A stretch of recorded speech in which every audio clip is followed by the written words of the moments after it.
Bom dia, sou o professor Daniel Gatti, sou o diretor da Faculdade de Ciências Exatas e Tecnologia. Na quinta-feira passada eu não consegui estar aqui para fazer a abertura com vocês, o professor Aparecido, né, o nosso diretor adjunto, fez todas as honrarias da casa. É uma grande satisfação, já passei, acho que na sala, consegui falar com alguns de vocês, rapidinho ali, né, para falar quem eu sou. E hoje vamos ter essa abertura com essa super palestra com o Jorg, a Tina Fonseca, que aqui é minha orientanda de doutorado, que trabalha comigo aqui, a gente faz um monte de coisas. Já eu vou passar a palavra para ela, que ela que tem toda a estrutura, tudo organizadinho, né, que fica super ajustadinho. Eu quero só dar as boas-vindas. Aqui nós temos a presença dos nossos pró-reitores, o professor Fábio de Comunitária, e é enorme o nome. O professor Flávio, nosso pró-reitor de graduação. Já a Tina Chama apresenta vocês, tudo bonitinho também, que eles vão dar uma palavra em nome da reitoria para receber vocês, né? Eu acho muito importante. Enquanto eles vão fazendo as apresentações, todas essas coisinhas, eu vou correr atrás do audiovisual para arrumar essa conexão, tá bom? Então sejam super bem-vindos. Eu acho que só sobrou um pouquinho de sorvete, a pipoca já acabou. Aproveite que é hoje só, essa universidade só dá hoje essa pipoca e esse sorvetinho. Mentira, quinta-feira de manhã nós temos um café da manhã aí também. Vai ser bem legal, agradecer a Pró-Reitoria também, que mandou uma verbinha aí. Tem que melhorar essa verba aí, hein? Vai dar para comprar uma Coca-Cola, 2 pãozinhos de queijo. Mas vai ser um momento também bem legal, bem instrutivo para vocês conhecerem, começar a ter a vida acadêmica, né? Como que é uma vida universitária e dentro da PUC de São Paulo, né? Estar na PUC é algo... eu sou meio suspeito porque dia 1º de março completo 30 anos de docência aqui. Eu apareci também, né? Sentou dia 1º de março de 96 aqui, né? Eu sei. 30 anos. Não, André não, sou aparecido aqui. Não falo, professora. Aqui, assim, a voz da experiência, né? Aqui também temos vários convidados que vieram do campus de Perdiz, né? Os professores aqui. Então, acho que assim, vai ser um momento bem legal, um momento aí de discutir sobre microclima, essas coisas aí, vai ser bem interessante. O Jorg, eu vou atropelar a Tina. O Jorg, ele fez um projeto com a gente uma vez, nós desenhamos uma fazenda urbana aqui para o campus, que era para funcionar em cima do prédio 3. É legal, vamos retomar esse projeto aí, é show, né? Então, Tina Fonseca, por favor, assuma. Eu vou arrumar lá o... Muito obrigada, muito obrigada. Vamos dar um salve aí para o Gatti.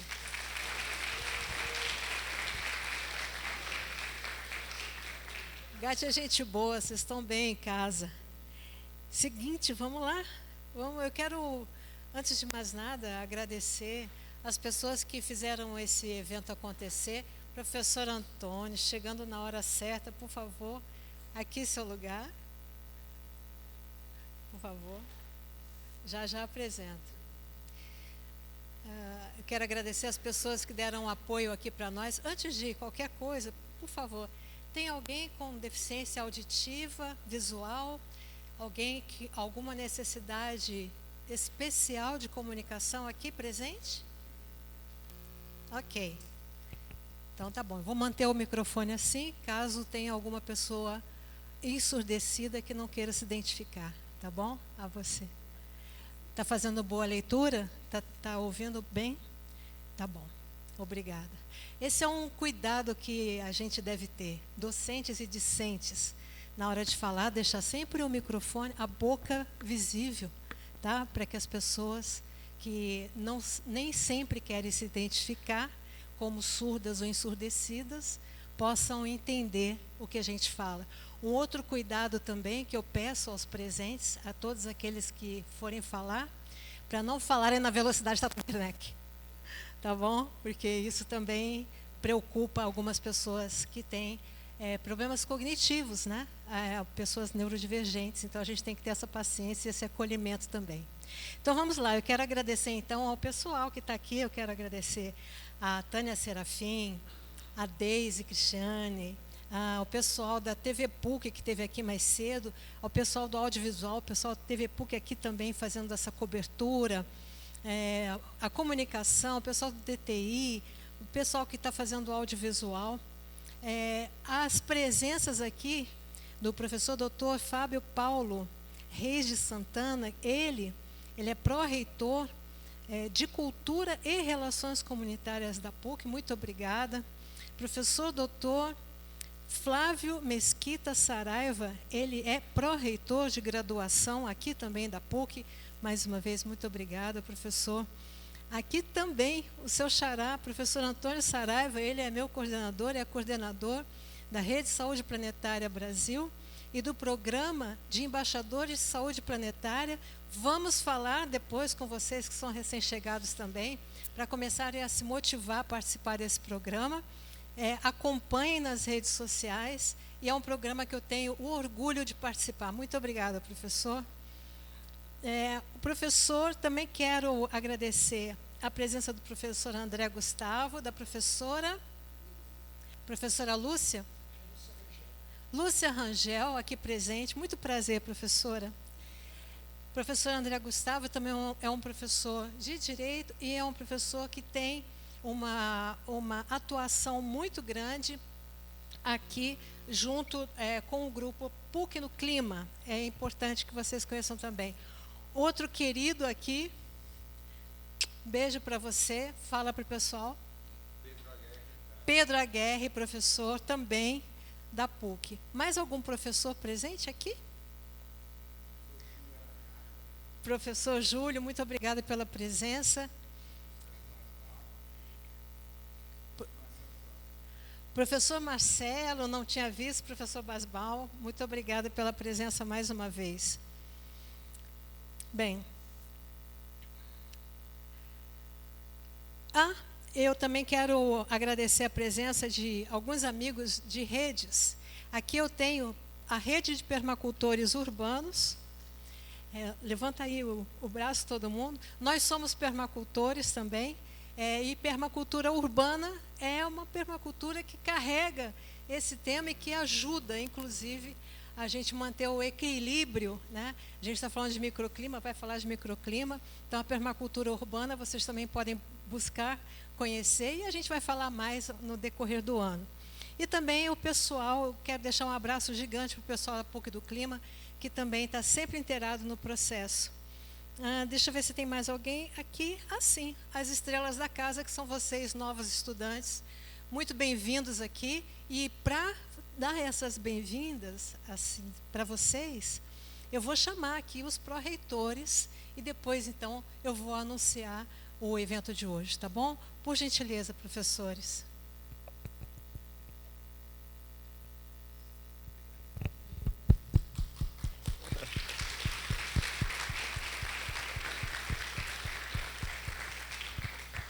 Bom dia a todas e todos.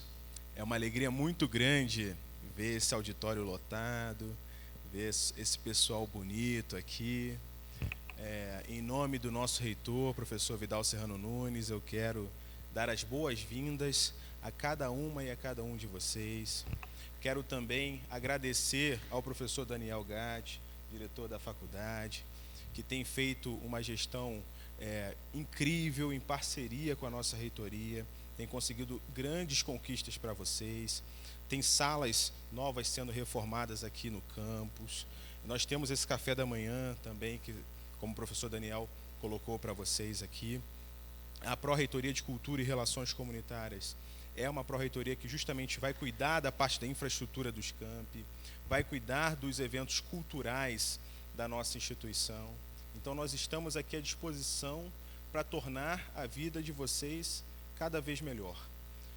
Eu quero também agradecer a Tina pela oportunidade, pelo carinho de sempre. Mas eu quero deixar aqui muito brevemente uma mensagem para vocês, porque as estrelas da noite estão aqui, mas dizer que a PUC, ela vicia um pouco a gente, né? A gente, quando entra na PUC, a gente conhece muitas vezes o amor da vida da gente aqui na PUC. A gente participa de grupos de estudo, grupo de pesquisa, né, o PUC no Clima, enfim, diversas atividades. A gente não sai de dentro da PUC. Então, quero dizer para vocês que vocês sejam muito felizes aqui na nossa instituição, que a gente recebe vocês de braços abertos aqui na PUC São Paulo e que eu tenho certeza de que serão os melhores anos da vida de vocês. Muito obrigado.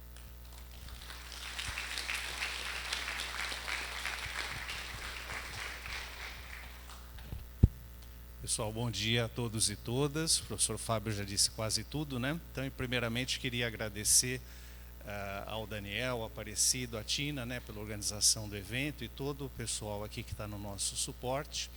Dar as boas-vindas aos ingressantes, né?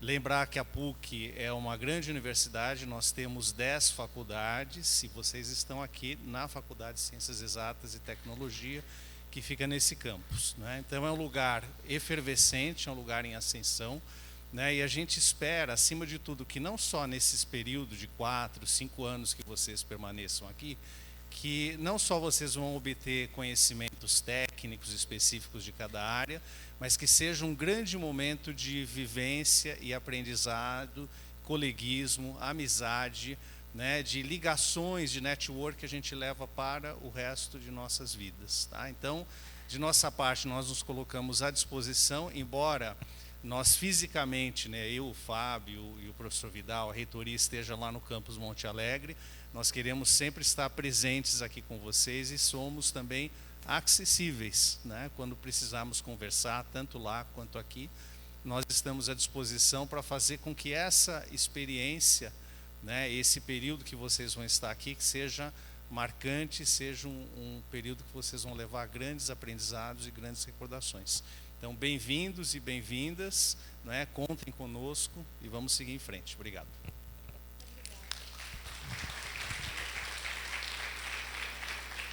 Eu quero também convidar o professor Aparecido, que é vice-diretor aqui da faculdade, para ficar junto do professor Gatti ali, por favor. Já conhecem ele? Muito bom, então. Um salve para ele também.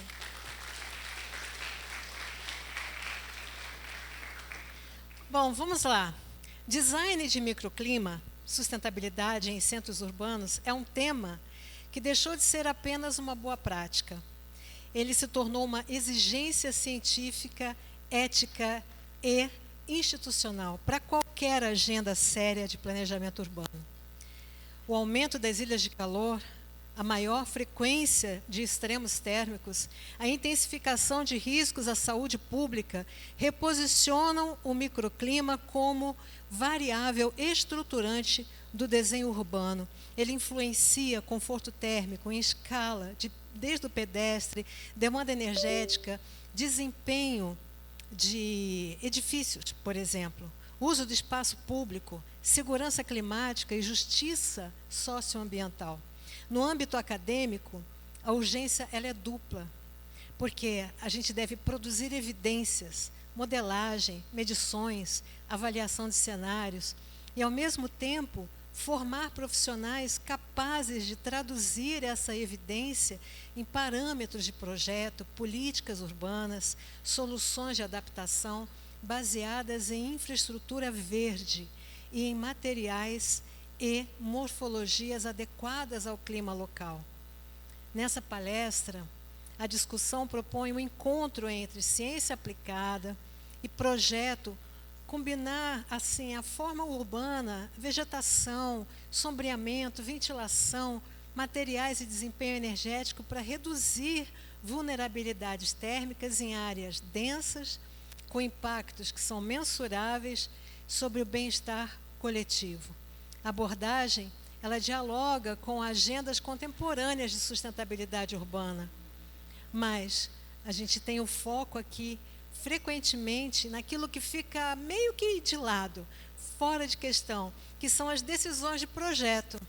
Microclima como infraestrutura invisível da cidade. Ela, quando a gente traz, faz essa proposta de trazer microclima para o centro desse desenho da universidade, a gente também está querendo fortalecer a sua função pública, que é de produzir conhecimento replicável, orientar decisões baseadas em dados, qualificar respostas a uma crise que está em curso, especialmente nos centros urbanos. Então, todos aqui hoje temos uma grande missão, dar atenção a esse tema, replicar fazer esse convite para outras pessoas que continuam negando o que está acontecendo, mas o nosso papel aqui na universidade é esse. E para falar desse tema incrível, eu trouxe Jörg Spangenberg, ok? Ele é doutor em engenheiro, ele atua na interface entre simulação de microclima, planejamento urbano sustentável, vegetação urbana, conforto térmico e eficiência energética. Possui doutorado pela Bauhaus Universidade Weimar, com trajetória de pesquisa conectada ao Brasil, incluindo cooperação acadêmica com a FAO, na USP, e também aqui a PUC, ele também tem um projeto aqui, e mantém produção técnico-científica sobre a influência da vegetação e da forma urbana no microclima e no conforto em espaços abertos, com trabalhos publicados, amplamente citados na área, incluindo esse livro, Natureza em Megacidades, publicado pela EDUSP, e que depois vocês vão poder, ao final da palestra, conversar com ele e comigo, para quem tiver interesse.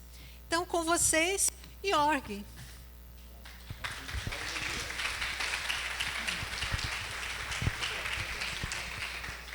Bom dia. Bom, será que já está? Agora acho que vamos, sim. Nem essa. Espera aí. Primeiro tem que achar a apresentação. Onde está? No desktop. PUC.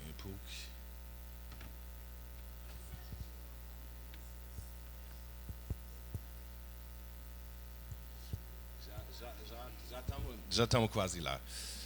Bom, agora vamos ver se a projeção funciona.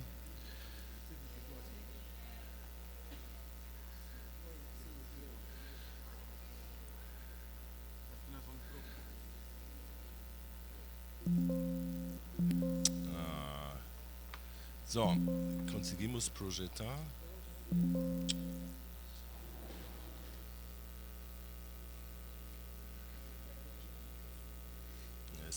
Ele está ainda iniciando. So, gente, bom dia. A gente tem um probleminha técnico ainda aqui, mas vamos resolver agora. Não, isso não precisamos. Fecha. Agora, o que é o Windows P, né? Duplicar. Agora tem que ir, né? Como o professor Gatti já falou, Lady Murphy mesmo, porque eu cheguei aqui 1h30 mais ou menos atrás, a gente ligou, o computador funcionou direitinho, agora não quer mais. Eu vou falar, tá bom. Bom.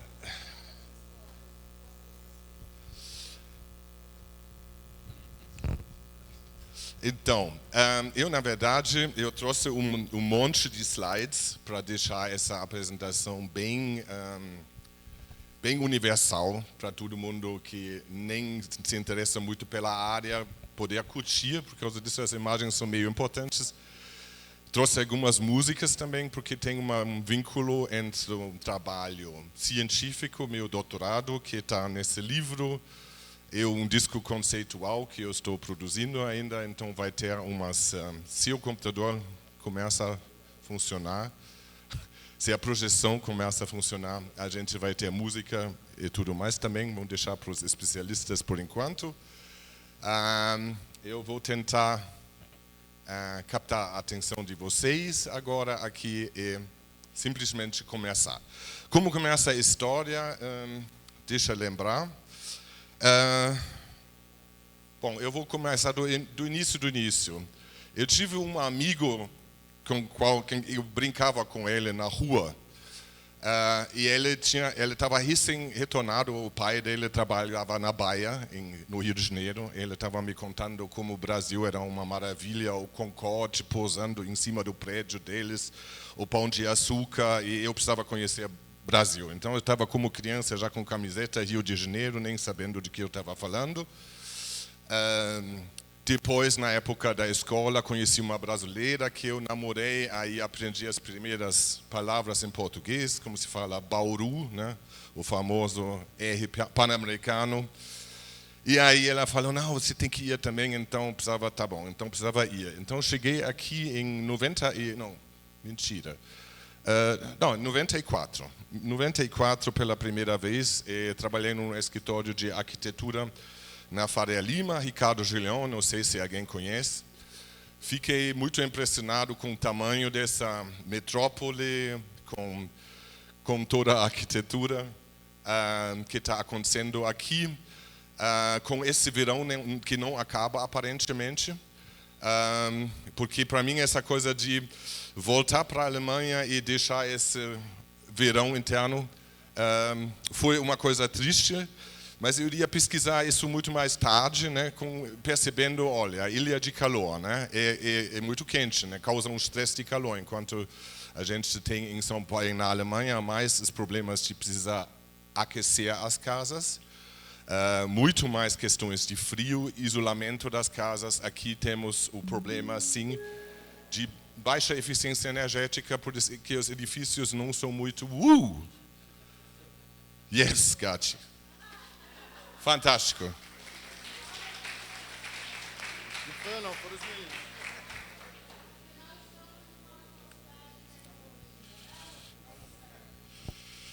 Bom, agora sim, vamos lá. Está iniciando ainda, mas está indo. Bom, então, agora vamos no Power.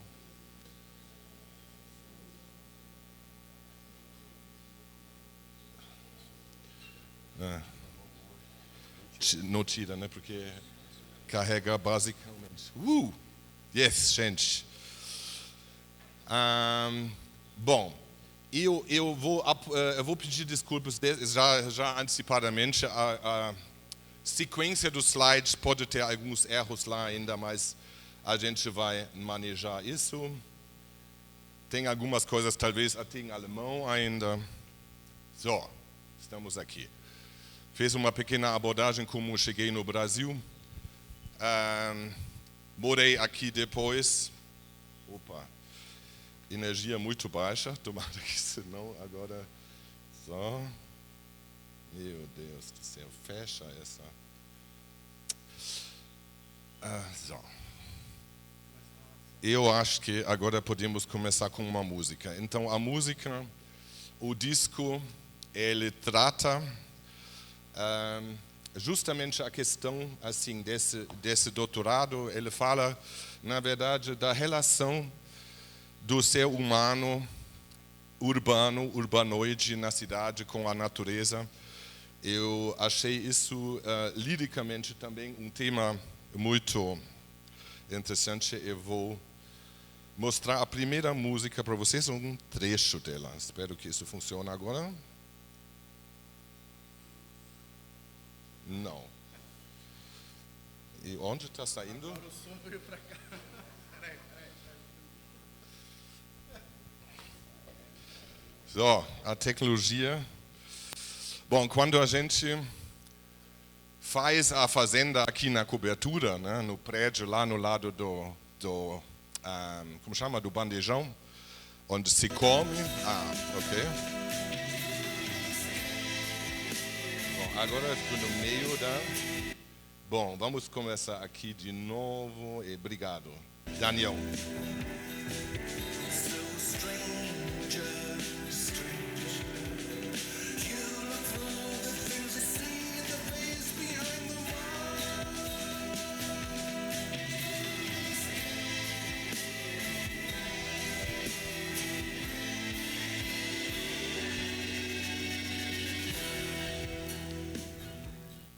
essa música chamada Estrangeiro, ela fala sobre a minha chegada.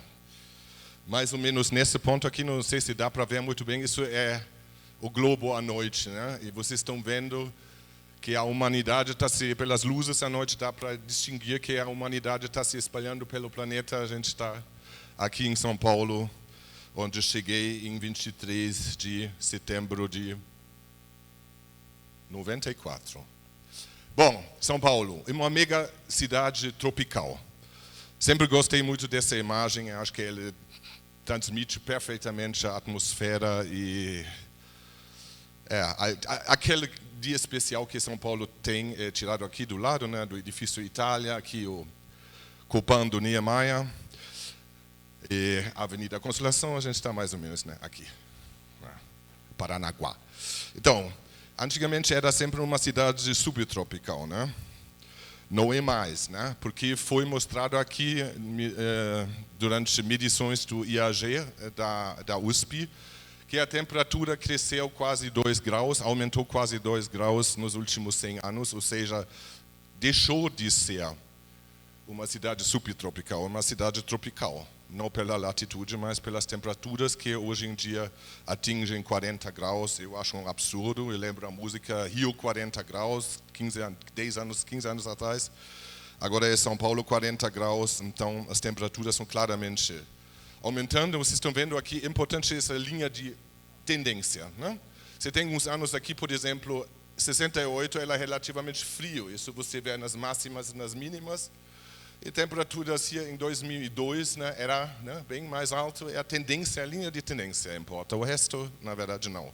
E são milhares de medições, de muitos pontos.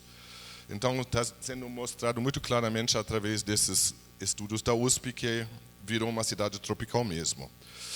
Depois de voltar do meu estágio no Rio de Janeiro para a Alemanha, ficou sempre na minha cabeça aquela coisa, o Brasil foi fantástico, o povo, gostei muito, aprendi um pouco da língua e fiquei com saudades, na verdade. Aí eu fiquei vendo se eu consigo ir de novo. E tive sorte, eu escrevi, naquela época não tinha e-mail, era uma carta, mandei uma carta e recebi uma carta desse senhor, espero que vocês todos conhecem.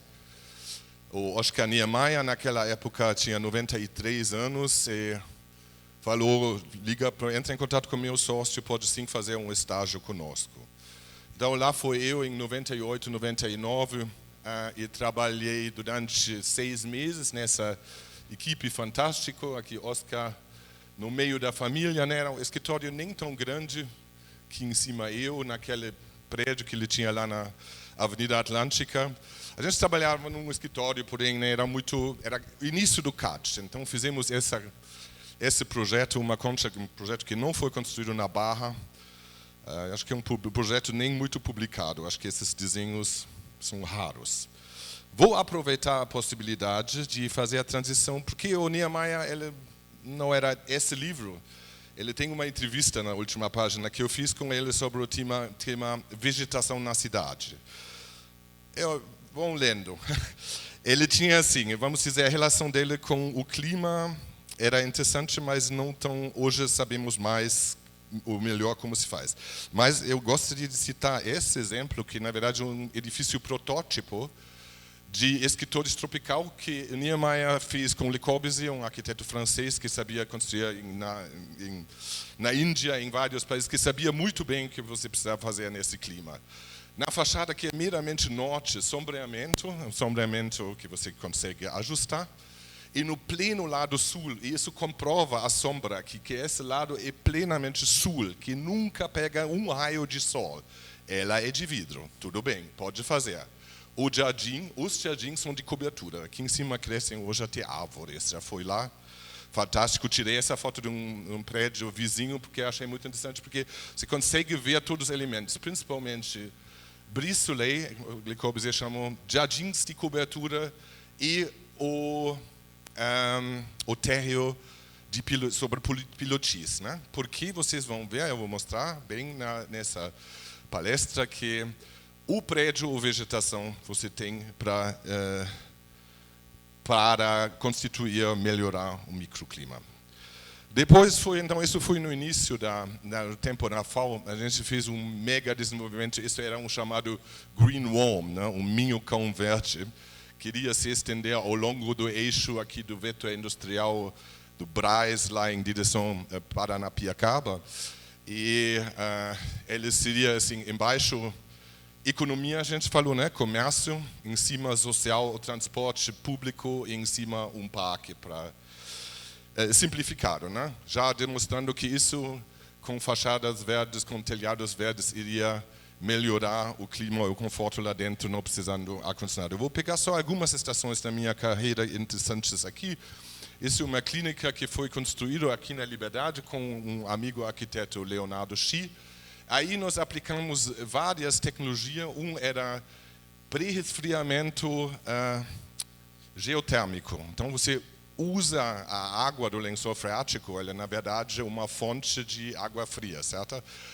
Água fria tem um baixo teor energética. Então, falar de frio, na verdade, em termos de termodinâmica, é errado. Ele tem pouco calor, né? Então, ele é capaz de retirar calor dos ambientes. Você passa água fria pelas paredes, né? Você vai baixando a temperatura. Então, isso a gente propôs aqui, retenção de águas pluviais, sombreamentos, um jardim de cobertura e um painéis fotovoltaicos. Isso era 2006 e 2008. Assim, se começava a falar em arquitetura sustentável no Brasil, ganhamos um prêmio com isso, mas na verdade a única coisa que foi feita foi o jardim de cobertura e as placas fotovoltaicas. O resto foi tudo muito caro, conforto custa caro, não vamos fazer. Então ficou, mas está lá. E tem na Liberdade, tem algumas coisas. Depois foi trabalhar com o arquiteto e engenheiro Werner Zubeck, com um escritório alemão. A gente iria, na verdade, voltar para a Alemanha para trabalhar lá. Mas aí eles falaram, você morou no Brasil uns anos, né? Você sabe que tem Copa e Olimpíadas no Brasil na próxima década. Você não quer fazer desenvolvimento de negócios no primeiro momento, no segundo momento também acompanhar a obra lá na Zona Leste. Então, fiz isso, demorou um tempão, demorou quase um ano para conseguir os contratos, muito complexa a burocracia brasileira também, mas deu certo, está lá. Nós fizemos o cálculo, o estádio tem um vão de 172 metros aqui no meio.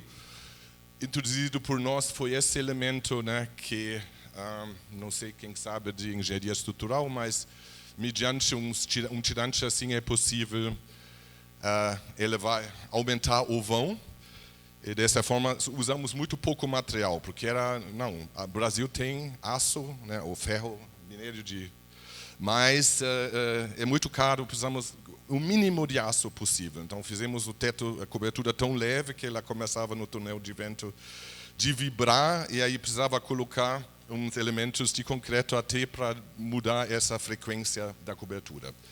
Aqui são elementos finitos, não sei se vocês conhecem, essas são tensões um dos nós, né? Tem centenas de nós essa cobertura. E a construção dela foi muito interessante.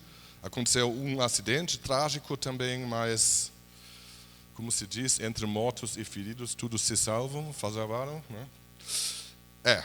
Foi complicado, algumas coisas, mas está lá e foi.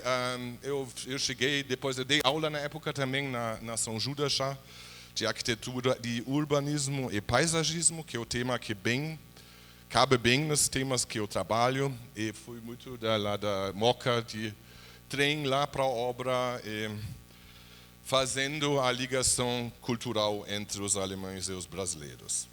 Em paralelo também aconteceram esses projetos que fundamos a Floresta Urbana, e ela fez várias intervenções no espaço público em São Paulo entre 2008 e 2019. Entre isso, caçambas verdes foram. O tema era por vegetação, né? Plantas. Aqui uma cobertura que fizemos na Santa Teresa, com Pão de Açúcar no fundo. Aqui era um ponto de ônibus, primeira árvore plantada, também eram, como se chama, parklets. Parklets eram bem era a coisa da hora. Aqui uma ideia de plantar plantar plantas dentro de calças jeans, com um projeto com a Leve, e não por final, mas assim, projetos de fazendas urbanas, uma delas projetada para o edifício aqui no outro lado do Bandejão. E aí saiu esse livro que vocês estão vendo lá pela USP, que tem o conhecimento, vamos dizer, condensado junto lá, tudo em português. Foi um trabalho louco, porque o tradutor, na parte técnica, ele realmente, eu percebia que ele não entendeu muito bem. Isso também é o que eu sou um especialista na área que criou isso, entende bem, então eu precisava traduzir os últimos capítulos, tudo eu mesmo, com a USP, as imagens, assim. Foi um trabalhão, mas eu estou feliz que está lá. Fui na USP ver o galpão onde eles guardam os livros ontem. Então agora vamos, na verdade, isso foi sobre mim, agora vamos falar mesmo assim do tema microclima, eficiência energética em São Paulo, Brasil. Novamente, nós estamos aqui embaixo de nuvens, né? Nuvens, na verdade, são o primeiro controlador, o primeiro filtro climático, né? Às vezes você pensa, graças a Deus, hoje é um dia meio nublado, não vai atingir essas temperaturas, né? Mas sobre as nuvens lá, se não usa como chama? Como chama esse tema? Não, tem essa discussão, né, de mudar lá em cima mediante aviões a atmosfera como chama? Ninguém sabe? Ninguém ouviu aqui o tema de geoengenharia. Pega um avião, coloca lá um pouco de alumínio vapor de alumínio que vai refletir a luz do sol e aí vai ficar mais frio na Terra, né? Isso é a única coisa que a gente pode fazer lá na atmosfera. Normalmente somos vítimas da situação climática, isso que eu quero dizer. Ou seja, isso foi talvez um dia sortudo que tinha nuvens, mas nuvens também significam chuva. Então, nós encontramos bem aqui na borda do geograficamente, isso aqui é o Equador e os trópicos do Câncer e do Capricórnio, né? A gente bem aqui, como eu falei, pela temperatura entrou já no cinturão, né, tropical São Paulo. E aí é importante nessas abordagens sempre que vai da grande escala global através do regional para o local e as pessoas, porque isso na verdade é que nos interessa. Como nós, como o ser humano, de repente em algumas coisas de agropecuária também interessa como o bicho se sente. Se o bicho cresce bem, né, agropecuária, conforto térmico não é só humano, mas é, enfim, um tema muito importante para a produtividade, porque você só vai produzir bem, vai estudar bem, etc., quando você está em conforto térmico. Você fica sofrendo e suando o tempo inteiro, eu sei como que é. Igual que você passando frio, não vai dar muito bem, a sua eficiência não vai ser boa. E por causa disso, essa integração de escalas é muito importante. E aqui, o mapa mundi mostra isso bem, né? O Equador aqui são eu venho de lá, né? Vocês estão vendo assim, radiação solar que chega lá por ano, bem menos que chega aqui. Se você analisa isso, você vai perceber que aqui sul, Argentina vai precisar aquecer casas, aqui lá no norte vai precisar casas, mas aqui no cinturão tropical você precisa fazer o quê? Resfriar, né? Resfriar. E se possível, por meios naturais, porque você usa ar-condicionado, energia o tempo inteiro, em vez de sombra, né? Custa muito mais, né? E dá para combinar as coisas. Na verdade, como a gente fez naquele projeto com pré-resfriamento geotérmico, você pré-resfria mediante sombreamento, por exemplo, e depois baixa o resto com ar-condicionado. Pois o tema, assim, o mais importante, na verdade, o nosso maior órgão sensorial é a pele, né? Ela tem, em média, 2,3 metros quadrados. E ela faz duas coisas. Quais dois sentidos a pele faz? Quem sabe? Sempre gosto de participação. Se alguém quer falar algo ou quer responder, o que a pele faz? Calor, né? Calor e que mais? Tato, né? Tato. Dor também, é verdade. Então, essa coisa dessa interface do ser humano com o seu entorno, né? Isso na verdade é a nossa fachada, né? Eu pensei se eu vou de calça curta hoje para demonstrar que eu entendi que num dia quente não faz muito sentido de colocar mais roupa. Mas no Japão eles fizeram isso. Na medida de eficiência energética, eles começaram a obrigar as casas não via mais de terno gravata, mas de roupa curta para poupar ar-condicionado. Então, a gente percebe tudo isso através da pele. A pele é um órgão super interessante. Aliás, eu vou fazer um curso, na verdade, eu vou usar essa opção. Eu vou fazer um curso no SESC. Vou falar depois, a gente vai falar mais um pouco. E lá eu vou detalhar essas coisas, mostrando assim onde a gente tem mais receptores, né? Porque você tem receptores, diferentes densidades de receptores em diferentes partes do corpo. É muito interessante aonde você sente o calor primeiro, enfim. Aqui é uma imagem que nos leva ao passado, né? Como o futuro foi visto no século XX, né? E se você olha isso, você se pergunta realmente, né? Futuro, 0 árvores, né? Não tem uma árvore nessa imagem. Tudo infraestrutura, acho que se chega lá pela vereador José Diniz, em São Paulo do Sul, da Guarapiranga, e aí passa o monotrilho, aí você tem esse tipo de atmosfera, né? Interessante que esses elementos em cima da cabeça, eles também jogam sombra e podem ajudar o conforto térmico, é importante dizer também. Mas árvores são uma coisa, são um pouco, eu costumo dizer, um pouco como os buracos no queijo, né? Todo mundo sabe que estão lá, mas ninguém quer ver. A importância é que eles, na verdade, são consideradas máquinas vivas hoje. Eu vou detalhar um pouco mais. Eu acho muito interessante nesses estudos interdisciplinares que começam a reconhecer quais invenções geniais, né? Estamos numa universidade católica, também dá para... Né? Deus fez a evolução de alguma forma está aqui, tecnologias super sofisticadas que funcionam sem usar nenhuma energia. E essas tecnologias é bom aproveitar e demonstrá-las mediante a tecnologia. Isso, na verdade, é o tema. Casá-las. Por que acontece? Que, na verdade, é uma imagem que é bastante surreal. Eu gosto dessa imagem. Ela mostra a selagem do solo, né? Nós vamos fazendo, né, no primeiro momento, infraestrutura, logo depois já vai fechar aqui a água, com a água se concentra, começar a construir uns prédios, assim vai. Esse é um processo em São Paulo durante séculos, né? Isso é aqui até 29, né? A mancha urbana de São Paulo era esse pequeno aqui, né? O município de São Paulo, as represas Billings e Guarapiranga, os dois rios, Tietê e Pinheiros, e aqui uma pequena mancha super densa, relativamente muita gente morando, já tinha o pátio do colégio, fundação de cidade, e no mesmo tempo lá fora, né, da cidade, ou dentro da cidade, ainda tem índios, não, pode falar, índio é correto? Indígenas, desculpa. Indígenas usando o que para fazer a casa, o abrigo? Né? Vegetação, né? Incrível que pareça, vegetação. Os portugueses já usaram barro, né? Isso ia mudar logo com a chegada dos italianos. Aí mudou tudo para tijolo, né? Prédios. Aqui um pouco antes ainda aqui os primeiros plantios assim ao longo de vias, ruas, árvores. Aqui o modelo da cidade Jardim, que são 3 imãs, né? A cidade que tem as suas atrações, um cinema, cultura, teatro. E o campo também, né? O relaxo do campo, como eu junto isso? Aí falou um inglês que veio implementar isso em São Paulo nos anos 30.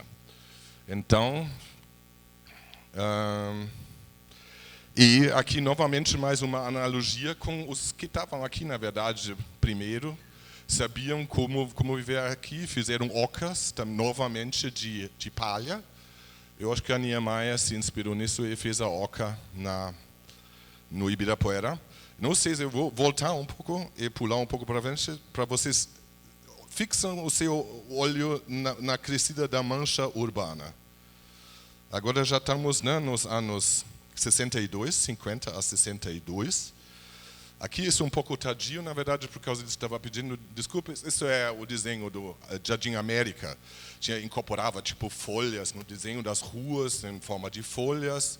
Acharam que isso, mas desmataram primeiro tudo, construíram as casinhas e plantavam de novo espécies exóticas vindo, né, da Argentina. E, enfim, mas a mancha urbana vai aqui, na verdade, mais tarde, a gente já está em 60 e a mancha urbana vai se espalhando e vai se espalhando ainda mais e mais, transformando paisagens naturais em paisagens urbanas. O mais louco, eu acho, esse, na verdade, se vocês olham nesse passo entre 86 e 92, esse já é. Lá vocês estão vendo uma pulverização enorme, ou seja, um crescimento de pequenos núcleos lá na borda que vai, né? Pulverização, se chama essa. O resultado é a ilha de calor aqui em toda a sua beleza, mais ou menos, né? Assim, vocês vão ver e vão entender como essas temperaturas que a gente percebe depende de como você constrói no lugar também. Aqui as temperaturas aqui no Brás, no centro, isso é num dia de primavera, 3/9/99, de manhã. A ilha de calor aqui, a temperatura já é 31 graus do solo, porque isso se mede com satélite lá da Terra. Isso não dá para ver, isso só dá para sentir na pele. Por causa disso, destaquei tanto a pele. E a Magda Lombardo, uma pesquisadora do clima urbano, ela já demonstrou que a diferença entre o centro aqui e os lugares com muito verde, muito azul, né? Hoje se fala infraestrutura verde, azul, Guarapiranga, até 12 graus de diferença. Se você pega toda essa ilha de calor aqui, pega um volume de, vamos dizer, 3 metros de altura e calcula quanto custaria de tirar o calor dali. Você tem uma conta de milhões, que eu vou mostrar para você um pouco mais tarde, que isso é muito caro, na verdade. Isso é muito caro. Isso é por ser... porque é assim, a gente pode discutir depois. É um tema interessante, por que é assim. Mas dá para fazer diferente. Aqui são 2 pesquisadores da USP também que fizeram esse mapa. E aí mostra que as áreas mais quentes são, pelo incrível que pareça, porque é água, mas ao longo dos rios, né, que são vales do rio. Lá onde se construíram a marginal, as vias, porque não tem relevo, né? Aí, ao longo das marginais, eram naturalmente as áreas mais quentes. Mas vocês estão vendo que aqui, com geograficamente se fala em mosaico, um mosaico de diferentes climas. Esses diferentes climas aqui na cidade dependem muito do grão de verde, né? Quanto verde, qual é a altura dos edifícios. Essas 2 coisas são as mais importantes. Mas dá para ver que o natural, né? Tem gente que fala, olha, não, o ser humano não mudou nada no planeta, não só no planeta, né, já foi para a Lua e coisas, mas essa mudança não visível, só perceptível, mas medível mediante satélite, ela é uma comprovação que muda bastante do clima natural para o clima da cidade. Agora, Jona Friedman, ela fez um desenho visionário onde a arquitetura estava tudo voando em cima da cabeça. Isso, na verdade, isso é a abordagem que precisa aqui. Esse não está traduzido já, por exemplo, mas isso aqui é um design de microclima que foi feito da Exposição Mundial de Sevilha, na Espanha, em 92. Você foi? Então, que legal. Eu não fui, eu ganhei esses presentes desses slides depois, porque eu acho que eles mostram muito. O que se faz o quê? Se usa a vegetação, né? E além da vegetação, se usava, né? Porque Sevilha é muito quente, um clima muito quente. E eles queriam fazer o conforto térmico de forma natural, então eles desenvolveram um monte de arquitetura de exposições em volta disso. Aqui mostra claramente, né? Vapor, essa chuvinha que você pensa, está me incomodando. Na verdade, se você pensa melhor, não te incomoda, porque te dá uma sensação boa, você consegue, quando o corpo sua, e chega no limite que o ar está tão saturado de água e o corpo não consegue mais evaporar essa água, a gente entra em sério estresse térmico, né? Todo mundo conhece isso. Agora, se você usa um vapor, né, você já consegue melhorar ainda com temperaturas muito altas. Isso foi feito nas praias do Rio, tem alguns projetos que usaram essa tecnologia, mas eu acho que onde foi mais eficiente foi lá em Sevilha, em 92. Bom, agora, na verdade, aqui isso é de uma outra apresentação, mas pelo menos é português. A abordagem a gente vai falar um pouco sobre os serviços ambientais, a modelagem, o input. Então, os grandes temas são conforto térmico, intimamente, diretamente ligado com eficiência energética. Quando você consegue em algum lugar gerar conforto de forma natural, você não precisa de ar-condicionado. Como a energia sobe aqui também, o preço, você pode poupar muito dinheiro com isso. Tudo isso eu vou mostrar. Você faz ao mesmo tempo com a vegetação retenção das águas pluviais, ou seja, você não escoa, porque essa ilha de calor também é uma ilha de escoamento de água. Você vai trabalhando melhor as poluentes do ar, da água também, e você vai armazenar CO2, aí planteio estratégico. Agora tem um pequeno intervalo de mais uma música, nessa vez, obrigado Tina, com a letra em português. Será que dá para ler isso? Não, né? Eu leio, eu nunca li a tradução, tá bom. Eu vou ler, pois é, porque em inglês, na verdade, a língua das músicas é inglês, porque eu gostaria de atingir mais ouvintes no mundo para ouvir do problema e das coisas. E por causa disso não fiz em português, mas há um plano de fazer em português. Mas agora eu vou ler então essa tradução. Cruzando meus caminhos em dias infinitos, emergindo do subterrâneo cercado por enormes arranha-céus. Caminhando pelas ruas sem rumo, mas com pensamento positivo de um outro mundo mais verde que nos aguarda. Não penso... Eu penso no futuro. Isso é em inglês, na verdade. I don't think, I think ahead. Isso significa que você não fica, como que é, você já pensa na frente. Isso não sei se traduziu bem para português, acho que talvez não. Mas não tem problema. Atrás da cortina do vidro, um dia nós cairemos. Fachada de vidro espalhada e fria estende-se para o alto, refletindo calor. Nenhuma transparência que eu possa ver através. Esse canteiro de obras hiperventilando, né? Uma analogia com o ar-condicionado, o prédio está hiperventilando, uma máquina de gelo desperdiçando energia. Morte de pássaro numa cena urbana, equipe de limpeza no lado de fora, olhando nos meus olhos por dentro, atrás da cortina de vida, um dia nós cairemos. Ou seja, isso é o refrão, na verdade, né? Escadas rolantes transportam massas para cima e para baixo. O labirinto subterrâneo se estende a partir daqui. De estação em estação voamos e seguimos em frente a uma borboleta no trem do metrô, a velha senhora com seus óculos escuros, que somos nós, o que somos nós, o que estamos procurando. O código verde oscila, o crescimento se reescreve. Por trás da fria parede verde, um dia nós espalharemos de novo. Vai.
Bom, então isso é um pedacinho que eu usei lá como os anúncios pelas plataformas. Vocês podem achar lá, posso mostrar. 4D, Think Plastic Flowers, isso é o nome da banda. E aqui, isso na verdade eu acho muito sempre, quando eu tinha isso na capa do CD, na verdade, sempre quando pensei sobre uma cidade tropical, gosto muito dessa ideia que o céu, no caso, na verdade, é uma palmeira, né? uma planta, uma árvore. E, enfim. Bom, essas são as letras. Gostei da ideia da Tina de apresentar isso junto. Ups. Bom, agora já estamos nessa. Tá, entendi. Então vamos pelas músicas. Então, a floresta, como eu disse, a ordem no final não está 100% certa, mas na verdade não tem muita importância. Aqui, essa é uma ideia da floresta urbana, na verdade, de usar uma máquina que foi inventada para matar de uma forma mais eficiente possível um bombardeiro B-52 norte-americano. Ele foi em todas as guerras importantes, no Vietnã e tal. Perguntei ao ChatGPT, mais de 10 milhões de pessoas morreram por causa desse avião, jogaram bombas. Né? Enfim, um símbolo para crueldade, na verdade. E a ideia é de reivindicar, como que é, Tama? Ressignificar. É ressignificar o avião e usar o avião para plantio de árvores em áreas degradadas, onde o solo já está complicado. Tem um crowdfunding lá, que tem a ideia de alugar, você pode mesmo da Força Aérea americana, você pode alugar um B-52, eles têm isso em dias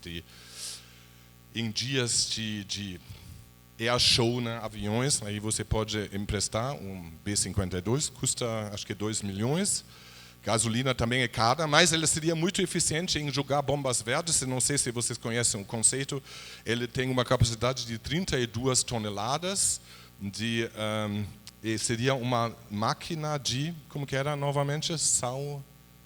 Máquina de, escrevi isso em algum lugar, salvatagem não. Não, de semenagem, né? Semeadura, uma máquina semeadura, obrigado. Coloquei isso num... Bom, então, bom, tem um crowdfunding lá, e aqui uma música que fala sobre isso, só essa parte da música. Né? Green entwined B-52s, seed green bomb carpets.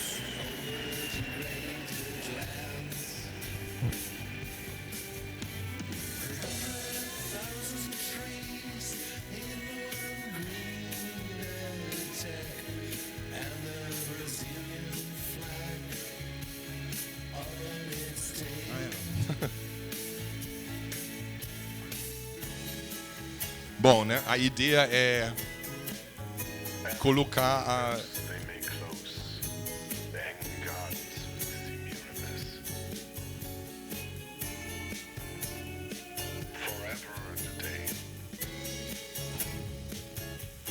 colocar a bandeira brasileira na cauda do avião, né? Seria uma iniciativa privada, mas eu acho que, ao meu entender, ao entender das pessoas com quais eu, né, brasileiros, alemães que eu discuti, acho que é uma linguagem universal, né? Todo mundo iria entender isso, que uma nação pode fazer isso com orgulho, né? Porque isso seria um jeito muito eficiente e a querosina usada pelo B-52 seria absorvida pelas plantas em menos que 10 anos. Então, nesse sentido, seria uma ação que tem um balanço positivo. Agora tá. Agora provavelmente começa, essa é a parte que eu não consegui arrumar bem.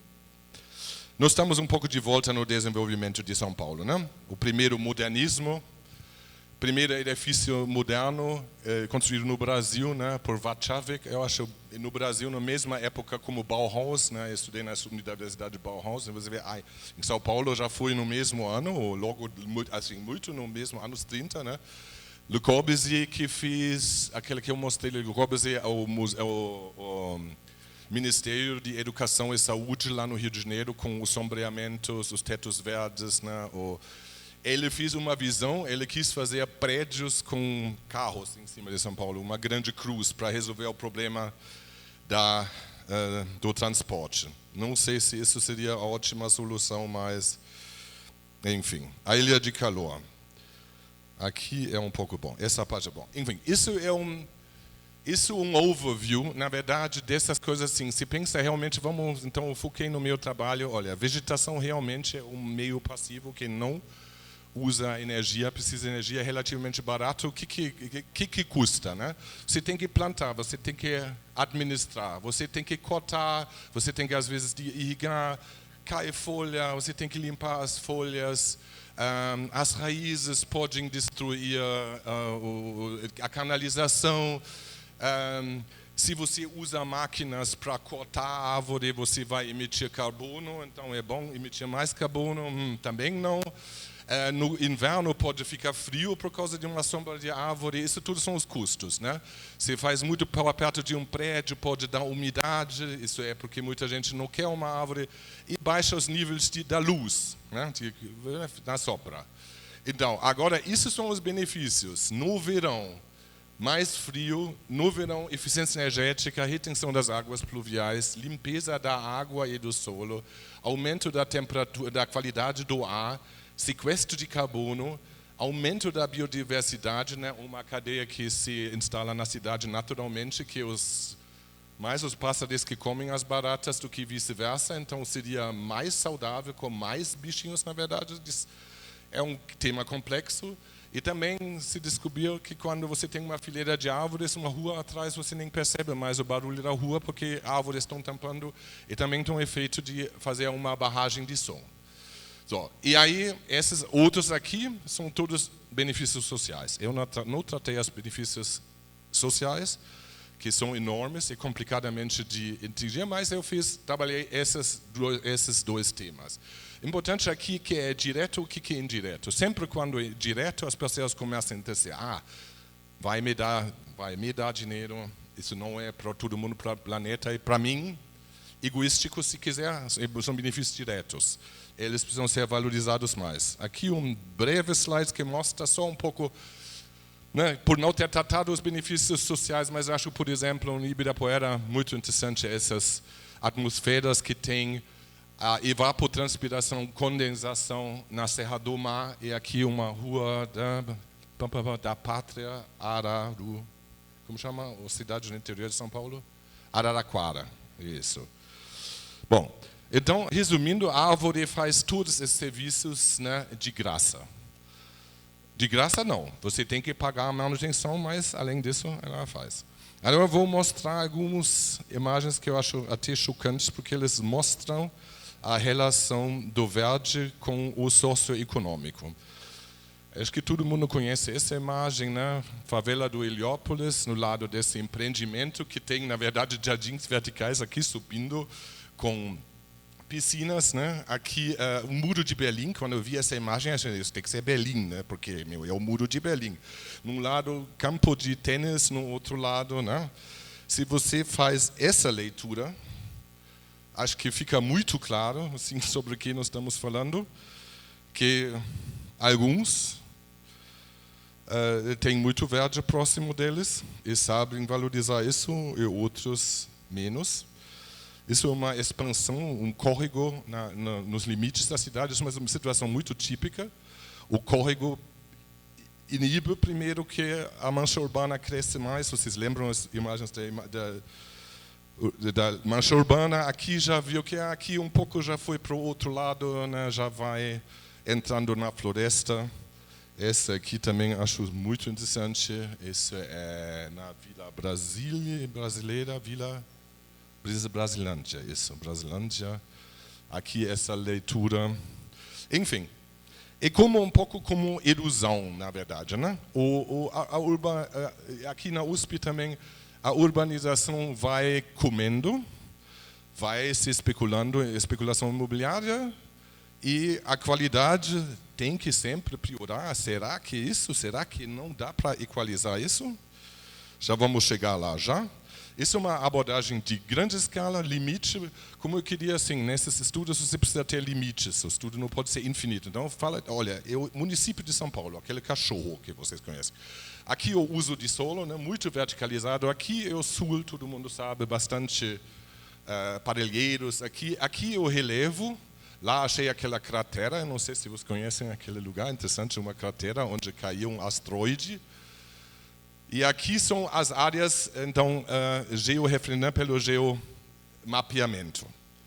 E aí você vê, isso é o fator de verde na cidade. Vocês estão vendo aqui que tem certas quadrículas que têm mais verde e outras que têm menos verde. E a relação dos edifícios com o verde também é muito interessante. Na Alemanha foi feita muita pesquisa sobre isso. Essas são fotos de olho de peixe, que mostram aqui, quando você está num lugar em cima da sua cabeça é nada. Imagina um aeroporto. Alguém te prende lá e você fica lá algumas horas sem água. Sobrevive quanto tempo? Né? Não vai sobreviver o dia, provavelmente. Enfim, grande visão do céu. Aqui, pequena visão do céu, porque é um canyon, né, que a gente chama de canyon, uma rua em uma direção. E você pode imaginar que a direção dela é muito importante para o conforto dessa rua. É aqui uma árvore, você está vendo, né? Embaixo é uma visão do céu relativamente pequena. Agora, isso revela isso, né?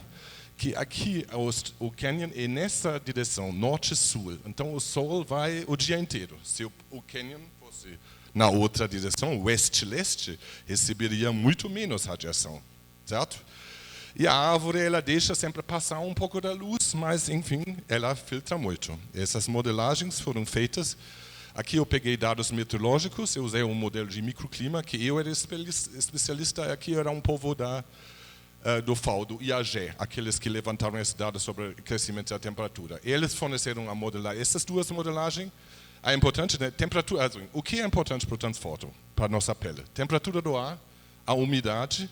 O mais importante, isso localmente, super, né? E se você está na sombra ou no sol, temperatura média radiante, mean radiant temperature, desculpa, em inglês ainda aqui.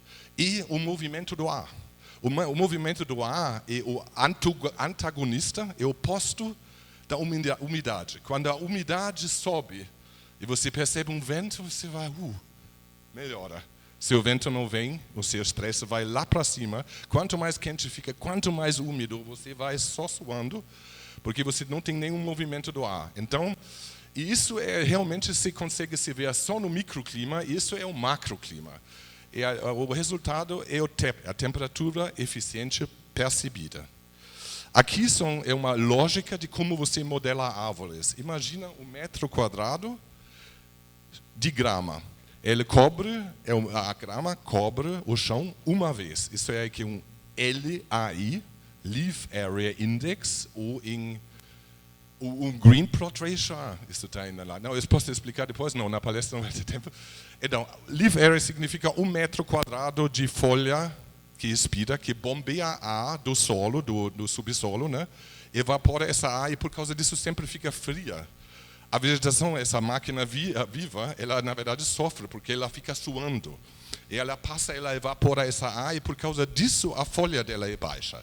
Aqui a grama é 1. Um arbusto é na média 3, é uma árvore 4 ou mais. Aqui isso acho que ilustra isso muito bem. Então quando você coloca lá uma árvore de LAI 4, modelo de microclima, ela vai ter um certo efeito. Isso mostra aqui, isso foi medido em Campinas, por exemplo, durante um dia embaixo de uma árvore. Isso em cima da copa a radiação, isso embaixo da copa a radiação. Aqui vocês podem ver que essa árvore ela tem tipo um buraco lá, né? Onde o sol passou não, aqui é mais denso, né? Na verdade é isso. Aqui, não, peraí, mais... Lá seria mais alto, mais baixa a radiação. Então é denso. Quando a árvore passou, o sol passou lá num ponto onde a copa é muito densa, foi aqui a meio-dia, mais ou menos, na vertical. E a temperatura embaixo sobe, isso não é muito lógico.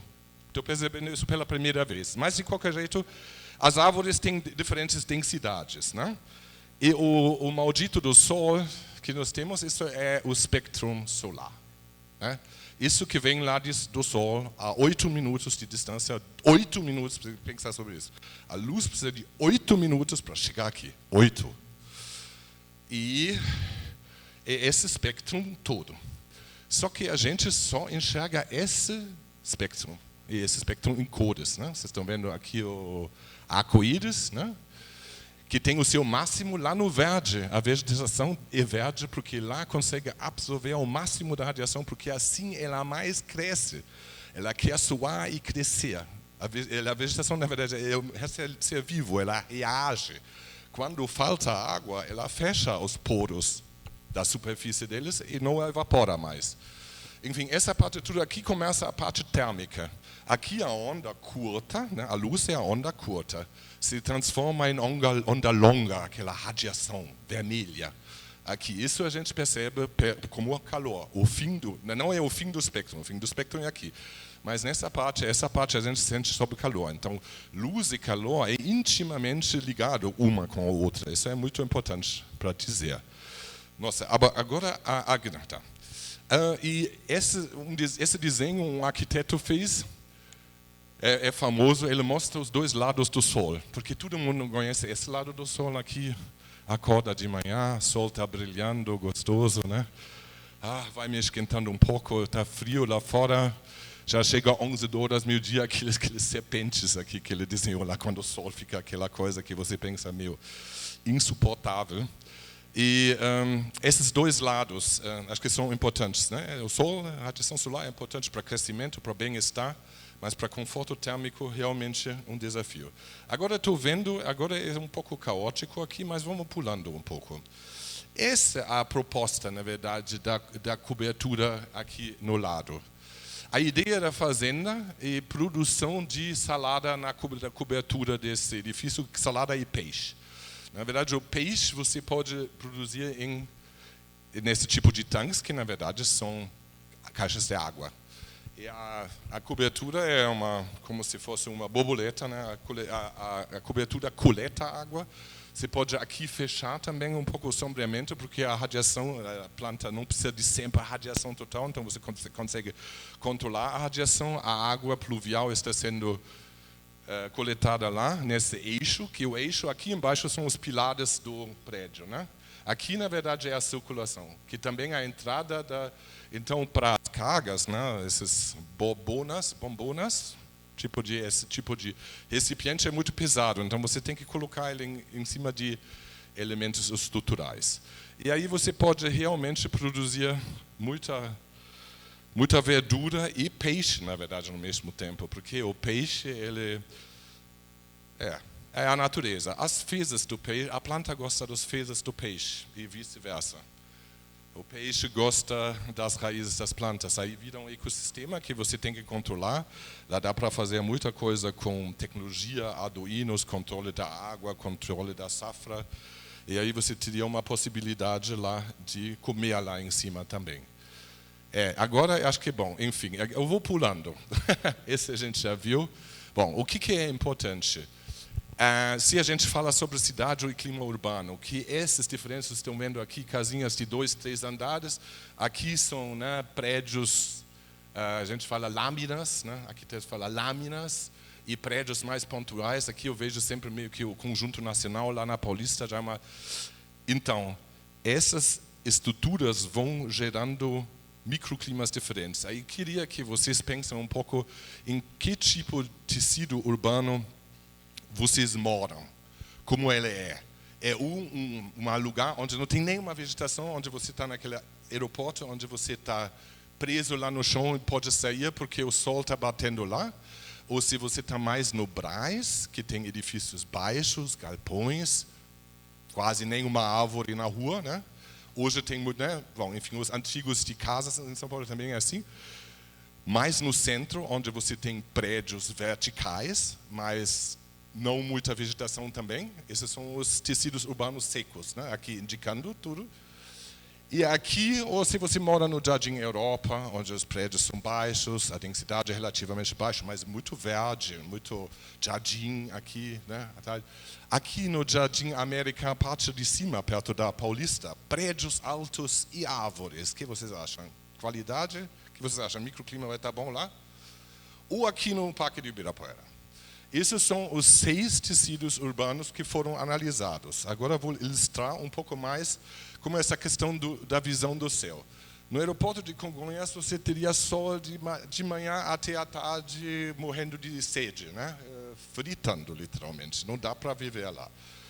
Né? Agora, no Brás, os prédios eles vão sombrear um pouco amanhã e à tarde, né? Mas na hora aqui do meio-dia, com visão do céu 07, vai estar ficando bastante quente também. Né? Isso você consegue verificar lá no mapa da Ilha de Calor, que é exatamente a Ilha de Calor, exatamente lá onde você tem isso. Ou lá no centro, onde os prédios, grandes prédios, jogam grandes sombras, mas onde não tem uma árvore no meio-dia, você também está frito. Vocês vão ver, inclusive, que no meio-dia você sofre menos do que no início da tarde, porque é calculado um cilindro do corpo. E quando o sol bate em cima do cilindro, você absorve menos calor nas costas, na cabeça, do que quando o sol vem meio que, né, na diagonal.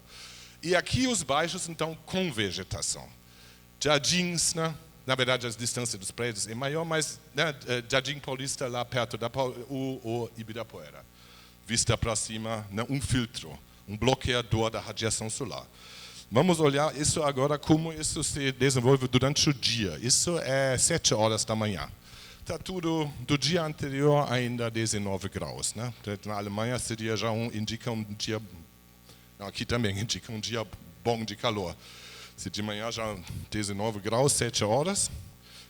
Agora nasce o sol. Né? Esse tecido urbano ele é diagonal, isso é importante. O norte é para lá, o sul é para lá. O que acontece? De manhã, aqui já entre os edifícios, no centro, né, você já tem temperaturas aqui que sobem para 30 graus, mas quando você anda na sombra, tudo bem. Mesma coisa no Brás. Aqui, continua tranquilo. Né? Todos os tecidos urbanos verdes, tudo tranquilo. Agora, aqui, né, 9 horas. Isso aqui é a irradiação dos edifícios. Né? Você vê aqui, a sombra vai diminuindo. Né, dos prédios menos altos. Os prédios altos ainda continuam, ou seja, lá no centro ainda está bom. Agora esse é 21 de dezembro, né? Vocês sabem que o sol fica nesse dia a pino, na vertical. Aí vai seguindo, né? O que acontece no meio-dia, né? Lembrando, aeroporto de Congonhas, Brás, centro, Ibirapuera deve ser, né? Jardim América e Jardins. Isso é um tecido assim, é simplificado, né? A gente simplificou, estudou bastante para simplificar. Aqui você consegue até ver, acho que as calçadas, né, o entorno foi feito de um outro selagem de solo. A superfície dá uma resposta a isso, ela é mais fria de acordo com o solo, né? E à tarde vai indo. Né? Vocês estão vendo, olha aqui Congonhas, meio-dia, sol vertical. Você acha que isso é o pico da temperatura? Não, o pico da temperatura é 1 da tarde, porque o sol já vem incidindo na lateral. Isso é importante dizer sempre, né? Isso é temperatura percebida, isso é muito importante. Temperatura percebida, modelo PET, Physiologically Equivalent Temperature. Então, isso considera a radiação, como vocês estão vendo pelas sombras, a temperatura, o vento, né, que vai tirando, e a umidade. Todos esses 4 indicadores estão sendo modelados em centenas de células. Vocês conseguem um pouco ver que isso são todas células. Aqui não tem diagonais, são células. E nessas células, o computador, o modelo, calcula então esses 4 indicadores. A partir desses 4 parâmetros, você consegue calcular a temperatura percebida, que é tal de PET. Bom, à tarde, a situação não vai melhorando muito, né? O Brás vai ficar muito quente, no centro já vai resfriando, os com cobertura vegetal já tranquilo. E Bom, isso é tipo pôr do sol, né? O sol agido, né? Está ainda entrando nessas frestas aqui, né? Eu não sei, eu acho que todo mundo que vive aqui conhece essa coisa. Se de repente sai da sombra de um prédio e vai aquele sol, e o chão e tudo também é quente, já esquentou o dia inteiro. Numa árvore você fica lá exposto ao sol, o sol já está mais baixo, está te atingindo muito. Então, esses lugares, na verdade, eles são interessantes, né? A única coisa que você pode fazer para evitar isso, porque você precisa gerar sombra, é uma árvore ou um prédio. Não tem muita outra opção.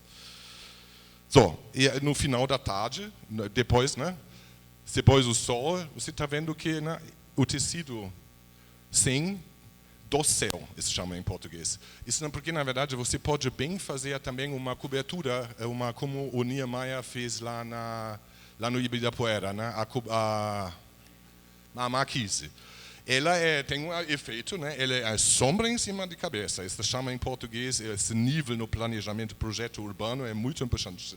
Chama dossel. Independente se é planta ou se é marquise, aquilo que mata a radiação, que acaba com a radiação, vai filtrando, diminuindo ela, né? Ok. Então vamos. Então, o professor Gatti falou que estamos chegando no fim, que está bom, porque eu estou também com essas coisas. Então, aqui, mas essas são importantes. Isso aqui, um canyon, uma rua, que aí, sem nenhuma vegetação, ela chega em picos lá em cima, né? Quando tem uma vegetação leve, baixa, quando tem vegetação muita, baixa bastante a temperatura percebida. Aqui uns 20 graus de temperatura percebida, só por causa da copa de uma árvore. Isso mostra que isso é um corte, né? Isso é super interessante porque aqui dá para ver bem as células. Em cada dessa célula o microclima foi calculado. O cara aqui fica com quentes pés, porque o asfalto aquece, né? O cara aqui, a radiação, a luz vai morrendo dentro da copa e deixando ele lá na paz. Agora eu tenho, na verdade, isso é da Alemanha. São com o escritório de arquitetura que eu fiz. Aqui era sobre esses elementos sombreadores que vão sair da fachada assim dessa forma, demonstrando que eles, em quais horários eles resolvem o conforto térmico. Aqui vocês estão vendo os setinhas de vento também. Isso é um grande empreendimento na Alemanha, que na verdade é uma torre aqui, que aqui tem uma ponte, a gente criou uma praça microclimática que vocês estão vendo. Isso são claramente sombras de árvores, isso são claramente sombras de prédios. E você vê que esse conjunto, ele forma o microclima. Esses caras lá não tem nada no pátio deles, fica bem quente. Isso aqui é um estudo de vento entre esses dois edifícios aqui. Um estudo, na verdade, onde está vermelho está mais rápido, o vento azul mais devagar. Isso é um tema importante no inverno na Alemanha, porque você quer evitar o vento, ele te dá desconforto térmico. Aqui uma outra visualização desse. Aqui de cima era sobre esse conjunto aqui. A gente ganhou esse concurso de arquitetura, que era um perímetro existente aqui. É tudo uma paisagem com verde, onde as pessoas podem subir, e essas duas torres lá que canalizam o vento. Isso é um estudo sobre poluição do ar, isso é uma chaminé, na verdade, mostrando que pelo vento o efeito se atrasa para o lado sotavento. Isso, na verdade, é uma outra simulação que mostra esses dois prédios, os jatos aqui. Isso é conhecido como jato, quando é... Então, isso é interessante nessa área. Uma das coisas que eu mais gosto dessa área, na verdade, é essa questão da aerodinâmica, que o modelo calcula a aerodinâmica. Isso é a velocidade alta entre os dois edifícios. Esses são ventos que, em frente do prédio, sempre sobem. Aqui tem um fluxo laminar, né, porque aqui tem aquela paisagem. Aqui, na verdade, tem proteção do vento, no lado sotavento da vegetação. Isso é aqui precisamos, na verdade, esse edifício em Hamburgo é o conjunto que tem aqui tudo fachadas verdes, tudo em volta. Aqui tem uma torre e os outros são de 6 andares. Isso tudo, eu não sei se vocês estão enxergando bem. Isso é a vegetação na fachada. E isso é esses são poluentes, que estão vindo aqui, daqui mais poluentes estão vendo que esse pátio está sendo limpado pela vegetação das fachadas verdes lá no meio. E aqui entra um pouco nas questões das águas pluviais que vão ser absorvidas. Eu já vou agilizando aqui. Aqui são diferentes densidades de árvores. Árvores mais densas que absorvem 55%. Essas árvores aqui de cadufolhas densas, elas absorvem 70%. E a água, a vegetação, ela também ajuda na limpeza do ar. Quando você tem uma cidade como esse futuro lá sem árvores, que não começam a pré-limpar, fitossaneamento, chama isso, se as árvores, a vegetação, o biossistema não limpa as águas, vai ter um fluxo grande e sujo. Quando você tem uma cidade verde, você tem pré-limpeza através das plantas e um fluxo muito menor, porque a cidade age como uma esponja. Na verdade, no final das contas, essa visualização mostra que a gente, na verdade, tem muito menos água que a gente pensa. Esse estudo que também saiu do modelo é quantos poluentes estão sendo absorvidos da água através da vegetação em São Paulo. Isso é a questão do ar. Custo do sistema de saúde, achei na internet, 342 milhões de custa por ano a poluição do ar em São Paulo. Enfim, a vegetação também ajuda isso. Então, isso, na verdade, no final, são os números, que são quase 2 milhões de... Na verdade, no cálculo final, no livro, o cálculo é verificado, na verdade, é quase o dobro, que são 4 bilhões de reais, bilhões de reais, que a vegetação ainda existente em São Paulo poupa a cidade em cada ano. Isso é mais ou menos o valor dos custos dos engarrafamentos. Os engarrafamentos é um monte de diesel, combustível queimado. E, exatamente. Esse é o crescente investimento em vegetação. Aqui, é importante dizer isso. 80% dos benefícios são, através do modelo geográfico que eu apliquei, são de retenção das águas pluviais, ou seja, evitar enchentes. Porque isso é um custo muito alto. Quando tem enchente, destrói um monte de coisa, seguros precisam pagar. Então, o maior benefício da vegetação realmente que dá para comprovar, sei lá, são esses 87, 2%. Mas assim, são 142 gigawatts-horas de energia que a vegetação existente, ainda 15 mil toneladas de poeira que a vegetação ainda existente em São Paulo absorve, enfim, dando nesses números relativamente grandes. Aqui um exemplo. Como se pode mudar, só mais mostrar, isso é mais um slideshow, são mais umas imagens para curtir. Os primeiros plantios da floresta urbana com habitantes lá em Heliópolis. Mostramos para eles como pode ser, caçambas verdes.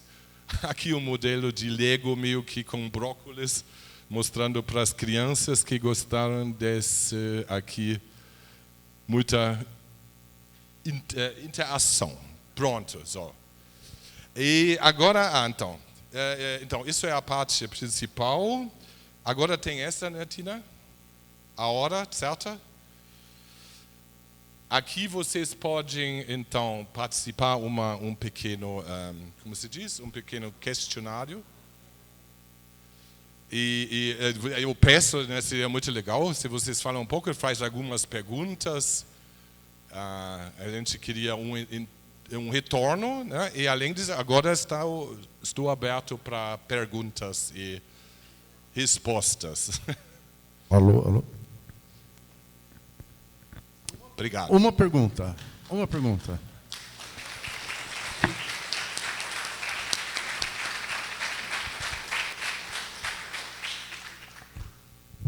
Obrigado. Gente. Quem tem uma pergunta, ganhou. Sim. Na verdade, não é uma pergunta. Eu queria que você...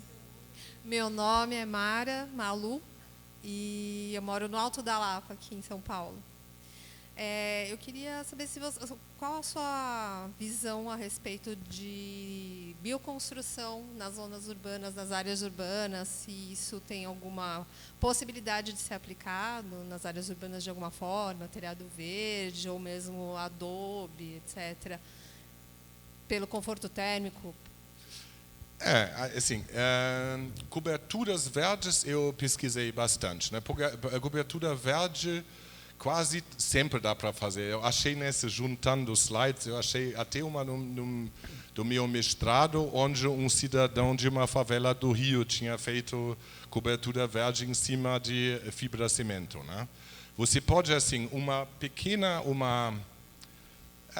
leve, né? Isso é importante, saturado de água, uma leve camada, você consegue estabelecer quase sempre. De repente você precisa irrigar, mas essa água, como você aprendeu, essa água vai te ajudar a resfriar o telhado, né? Porque na verdade existe indústria também, já no interior também, que joga águas residuais em cima da cobertura de aço deles, né?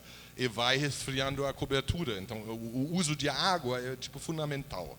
Quando você tem, ou você faz uma desértica, que são meio que plantas suculentas, que tem muita água no organismo deles, não morrem, aí tem menos manutenção.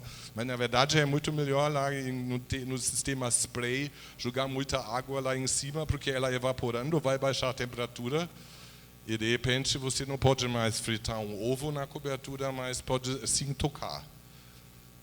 Então, isso agora, a outra questão, quando você fala assim, realmente de um sistema construtivo, né?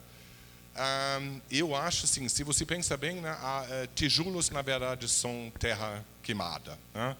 Só que se usa muita energia e existem outros caminhos, né? Com cimento, por exemplo, isso já é uma questão de estrutura e tal.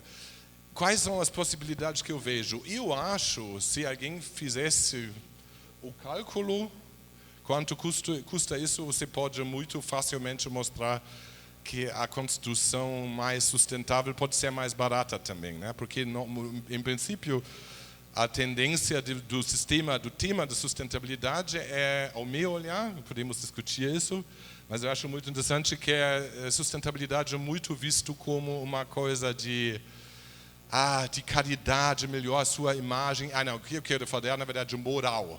E sempre é moral, você tem que melhorar isso, é sempre uma questão moral.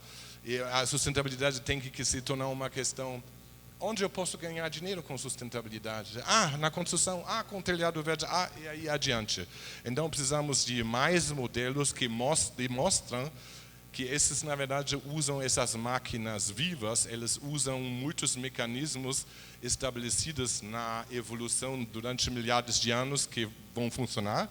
O ser humano também está começando a criar fotossíntese artificial em laboratórios e tal, mas vai demorar até nós chegarmos nesse nível de mímica.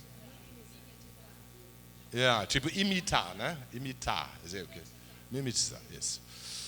Então, eu acho que a questão de sustentabilidade tem que se tornar do moral para o econômico. Por causa disso, fiz também esse estudo sobre... O meu professor na Alemanha não gostou muito. Achou muito a abordagem americana. Eu falei, olha, se quer falar com a prefeitura de São Paulo, vai precisar ser assim, senão ninguém vai nem ouvir. Continuo acreditando nisso, que a questão econômica é uma ferramenta forte, ligar acaba sendo uma, né, a gente falou sobre privatização, eu não sei se é realmente privatização, adoção de praças, manutenção de praças, essa questão, eles vão junto. Na verdade, eu acho que os grandes temas são benefícios ambientais, que são coisas que somem, ninguém fala sobre eles, mal reconhece. Primeiro tem que reconhecer e falar, olha, essa sombra da árvore é bom aqui, né? Se a árvore não estava lá, eu estava fritando o ano inteiro nesse lugar. Né? Ou seja, um outro elemento de sombra, né? Pode ser também uma marquise, pode ser, né? Respondido pergunta. Mais ou menos. Mais uma pergunta? Quem tem? Madeira, acho que é madeira, na verdade. Quem faz primeiro em São Paulo, acho que é o McDonald's, né? Os caras já sabem onde ser, né? Não tem pergunta. Construção madeira, acho que é um grande tema no Brasil. Muito bem. Muito legal. Para mim, essa palestra foi sensacional pelo seguinte. Eu estou lá no Instituto de Engenharia, nós estamos com um projeto lá de cidades inteligentes, pensando cidades inteligentes, todo esse ecossistema, e a gente quer começar olhando as árvores da cidade de São Paulo. Foi o primeiro ponto. E aí começamos a discutir um pouquinho. Isso daqui me esclareceu muitas coisas, né? Porque a questão da árvore, se ela realmente ajuda no conforto térmico ou não, que eu acho que sim, comprova que sim. Né? Depende da situação então, e depende talvez da época. Porque né? lá também já teve a seguinte conversa, né? A árvore tem um tempo de vida útil que realmente ela ajuda. Depois de um tempo, ela tem que renovar essa árvore, tem que trocar essa árvore. Sim. Então, às vezes, a gente entra num espaço que a gente tem árvores, não pode tirar, não pode mexer, não pode fazer nada, mas aquela árvore já não tem mais a função que ela deveria ter. Então, tem que fazer sempre um plano de como ir trocando e fazendo esse remanejamento, né? Sim. E a gente tem o problema das árvores que caem toda a fiação, né? Então, a gente está lá com uns projetos meio malucos de ficar tirando foto da árvore, pôr no modelo de IA para ver para onde cresce essa árvore, como é que ela vai, que hora que ela vai chegar no fio, né? Para a gente ver, olha, é o momento da gente ir lá, podar e ver como fazer. Então, para mim foi, assim, esse é o comentário que me ajudou e nós precisamos conversar, porque lá no IE vai ter um espaço lá interessante. O aproveitar na reformulação da cidade, né? Colocar os fios no subsolo, né? Usa plantas que têm raízes que vão para baixo e não para horizontal, né? Como as tipuanas, né? Eu estava dando aula com uma professora da Argentina, ela me contou que teve uma troca em São Paulo. As árvores nascidas daqui, os ipês e tal, foram plantados na Argentina, e as árvores da Argentina, tal a tipuana, essas árvores lindas que tem aqui, mas não são nativos. Eles não são adaptados para o clima aqui. Então, essa de espécie adequada, que vai com raiz profunda para ela não entrar nos... Porque em muitos casos que a raiz ela busca água porque não tem muito para a cidade, porque a água está tudo sendo levado embora, né? Então, como eu disse, eles são seres vivos mesmos, eles têm certos mecanismos, né? Eles conseguem fechar os poros das folhas, eles conseguem buscar água lá embaixo, é inacreditável. Antes do meu doutorado também não sabia nada disso, para falar a verdade. Eu tenho pergunta. É muito comum, quando a gente tem aqui congressos, seminários, eu faço quase sempre a mesma pergunta. Quais foram os desafios, os entraves que você encontrou? E você, com a floresta urbana, você chegou a relatar que você traz uma evidência, a gente está vendo, a gente viu o estudo, mas não dá para sair por aí falando com as pessoas e mostrando algo que as pessoas vão sentir mais tarde na própria pele.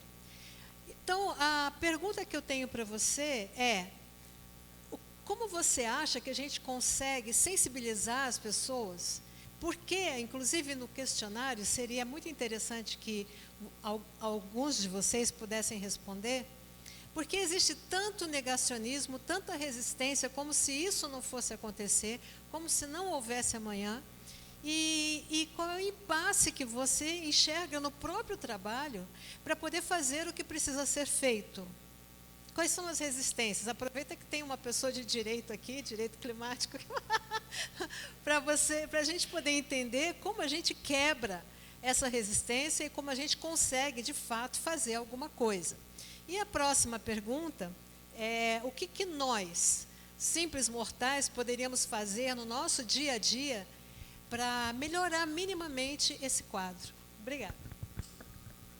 Uma série de perguntas.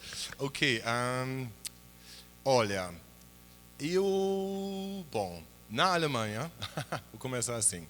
Na Alemanha, a maioria das árvores é pública, né? Eles estão sendo mantidos pelo público, ou seja, os governos pegam parte do nosso imposto e investem em árvores.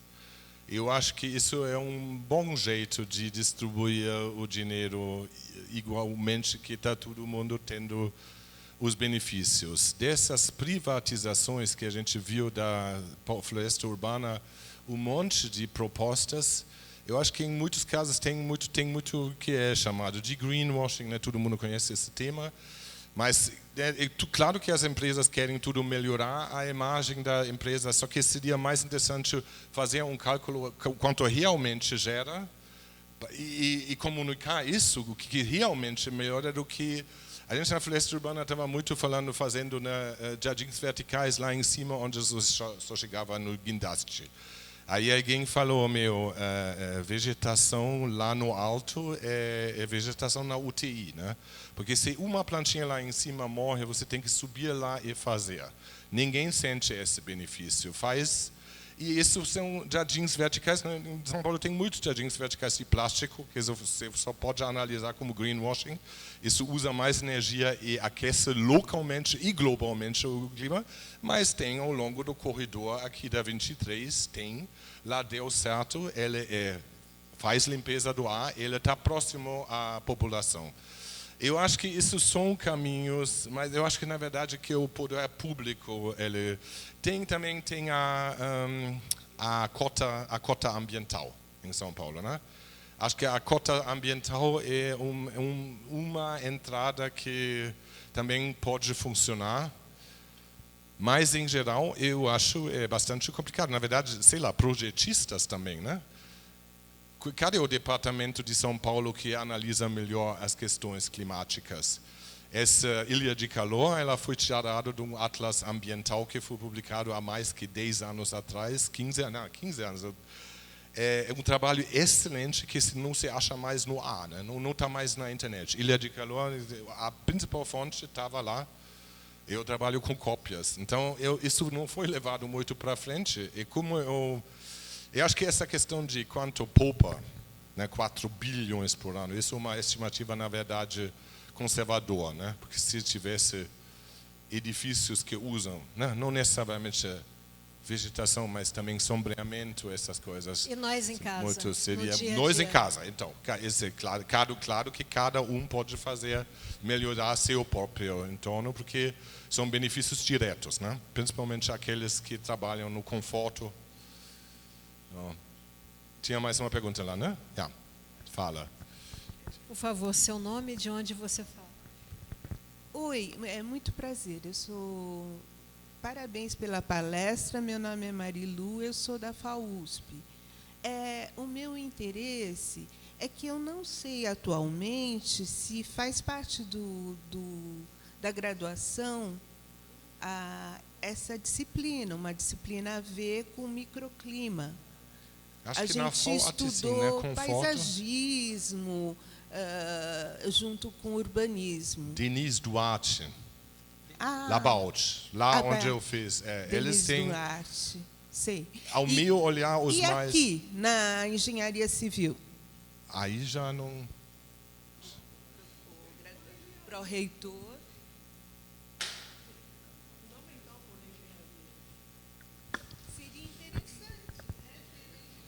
Sim, seria interessante. Você que tem uma disciplina de sustentabilidade, né?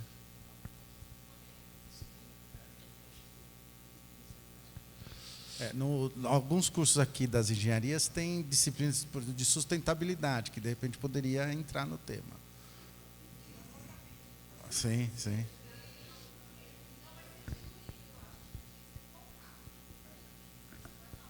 Aí é um estudo que a gente tem que fazer de reforma, mas não é tão simples, não. Mas tem uma complexidade. Falar com engenheiro não é simples, não. Está aqui, ó. É uma comunidade bem fechada também, os engenheiros, né? Sim.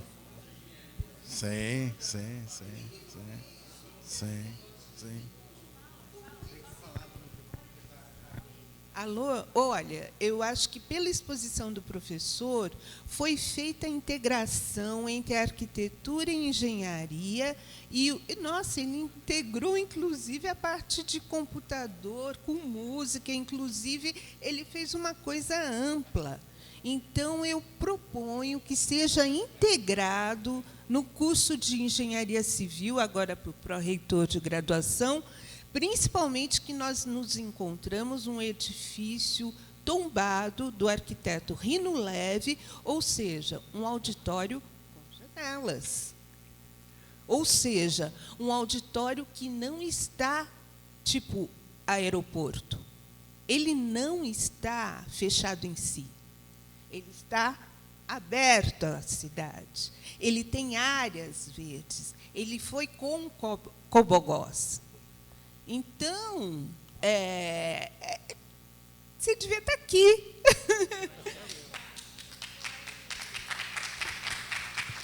Mas ele está, porque esse projeto que ele mostrou é para o prédio 3, não é? Para o prédio 3. Então, a gente só precisa restartar esse projeto. E aí, isso acaba virando uma aula aberta mesmo. O prédio 1 e o prédio 2, que são esses prédios, esse auditório, é tombado. A gente não pode mexer em nada, né? Tudo não pode. Mas o prédio 3 não. Então, o prédio 3 no fundo, foi uma construção depois, que depois da quadra. Aí lá a gente desenha um projeto, tem tudo. Mas, que legal, tá vendo? Muito bom. Aí a reitoria antiga, não a nossa agora, falou que eu era maluco, que eu estava com ideia doida por pensar isso, né? Aí eu falei, não, tudo bem, vamos para o futuro. Aí agora nós vamos retomar agora com a nova reitoria e vamos ver se avança.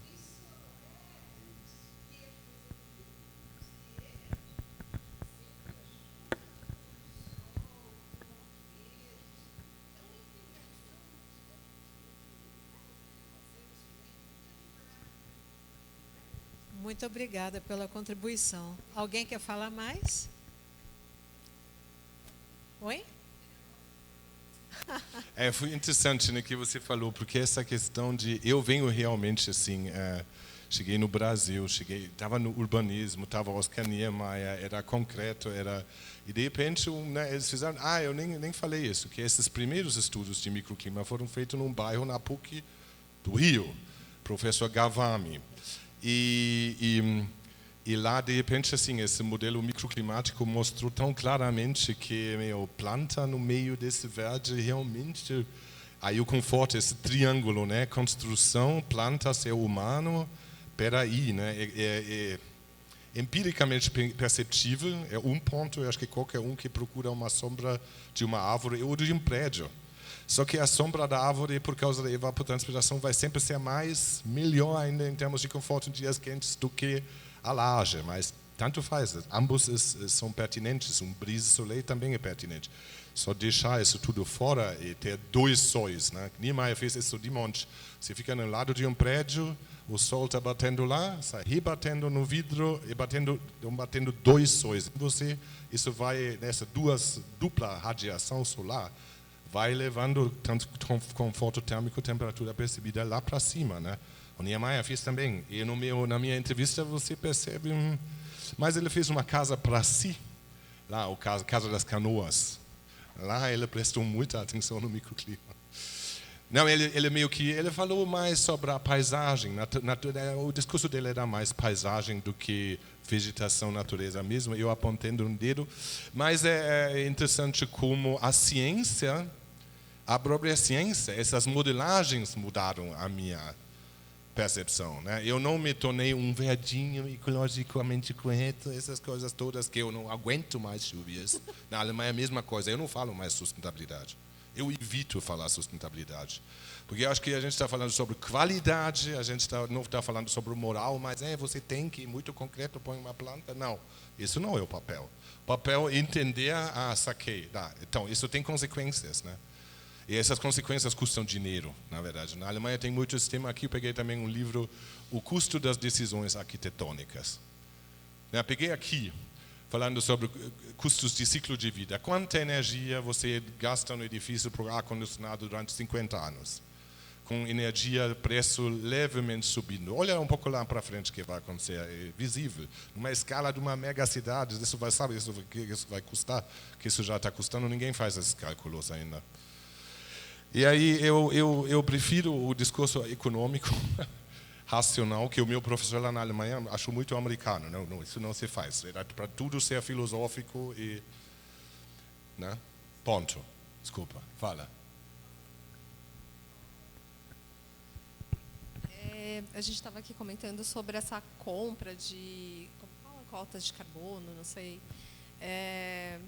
Eu estava no parque recentemente, na semana do Carnaval, no Parque Vila Lobos, e eles tiraram as árvores e montaram uma orla para o pessoal fingir que está numa praia ali, né? Aí eu falei, vocês estão usando um gerador com um monte de diesel no meio do parque, né? E ele falou, porque não instalaram a Enel não veio instalar a eletricidade para a gente ainda. Eu falei, por que não põe painel solar? Aí ele falou assim, não, fica tranquila, a gente comprou cotas lá do Mato Grosso do Sul da fazenda de painéis solares. Sim. Eu terminei a conversa porque eu falei, nem vamos falar mais. E eu queria que se você pudesse fazer um breve comentário sobre o que você acha do ESG. O ESG? Agora eu acho que isso já é... isso já entra em geopolítica quase, né?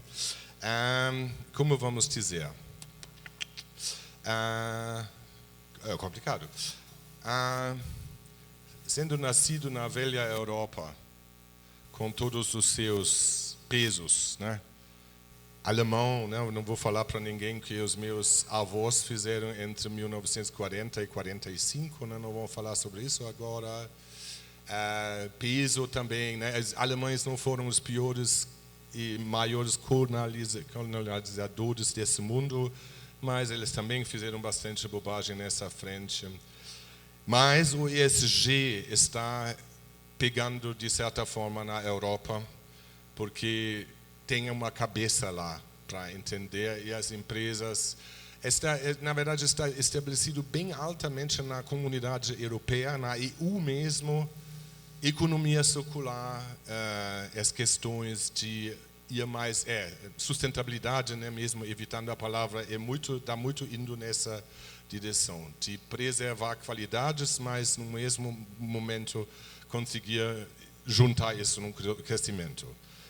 Se Donald Trump fala, esses idiotas dos europeus, eles não sabem nada, eles estão muito lentos na inteligência artificial, eu fico pensando, vamos esperar um pouco, porque lá na Europa também foram escritos muitos livros, e acho que tem muito conhecimento e um certo bom senso, que a minha esperança é que o ESG, eu acho que ele também é complicado, né?